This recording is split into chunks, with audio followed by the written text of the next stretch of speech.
This is Mesut Şahin speaking. We'll talk about logarithmic differentiation. Logarithmic differentiation is a method to find derivatives of functions of the form fx to the power gx, and particular cases of this have been investigated when fx is a constant or gx is a constant. Namely, when gx is r, we have fx to the power r, which can be dealt with the method of chain rule together with the general power rule. Derivative of fx to the power r will be r times fx to the power r minus 1 times f prime x. Similarly, for the other case, when fx is a real number a, then derivative of a to the power gx can be obtained by using derivative of the exponential function a to the power u together with the chain rule. But other than these two cases, we need a method to find derivative of fx to the power gx, and logarithmic differentiation is the method for helping find these kind of derivatives. So let's illustrate this on an example. So here y is x to the power x. So fx and gx are both x. So for instance, derivative of this is not x times x to the power x minus 1, because this is not a fixed real number r. Similarly for the other method, so this cannot be regarded as a to the power x because a is a constant, but this x changes. So this is a new method. So the way out is to take logarithm of both end sides. So if y equals x to the power x, ln y will be x times ln x. So now take derivative of both sides with respect to x. Derivative of ln y with respect to y is 1 over y times derivative of y with respect to x. So in short, derivative of ln y with respect to x is y prime divided by y. Derivative of the product is the derivative of the first times the second plus the first times derivative of ln x, which is 1 over x. So we have 1 from here and ln x from here.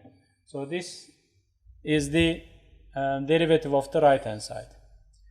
So if we rearrange, we get y prime equals y times this one, and recall that y was x to the power x, so that derivative of y is found this way. So this is how you get derivative of a function raised at a power another function depending on x. So fx to the power gx has derivative of this form. Let's look at another example. Now ft is sine t and gt is ln t.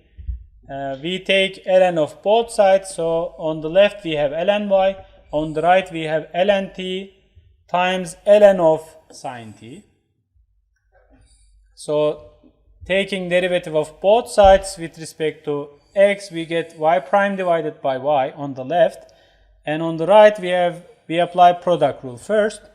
Derivative of ln t is 1 over t times derivative of the second one plus the first one ln t here times the derivative of the second one. So this is regarded as ut. Derivative of ln ut is u prime divided by u. So we get y prime to be y, the original function, times what is written here. So ln sine t divided by t coming from this part, and ln t times cotangent t. So this is how you obtain derivative of sine t to the power ln t. Okay, we have another example that can be differentiated using two different methods. The first one is to use chain rule because it's a square root function outside, and inside you have a product of three functions. You can apply chain rule together with the product rule to differentiate u with respect to x, but there is another way of computing this differential using logarithmic differentiation. If you take ln of both sides, you get ln u equals 1 over 2, which is the power of this one. So square root means 1 over 2 power of the function inside. So that power will come here. And you have ln of the product. And ln of the product is the sums of ln's. So ln the first one plus ln the second and plus ln the third one.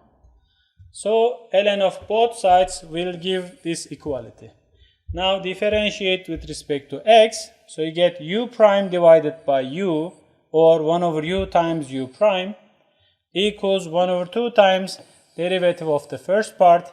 Derivative of x plus 1 is 1 divided by x plus 1. Derivative of x squared plus 2 is 2x divided by x squared plus 1. Derivative of inside 3x squared divided by what is inside. So derivative of ln u is u prime divided by u. And we use that to come up with this formula. So when we insert 1 in x on the right hand side, we get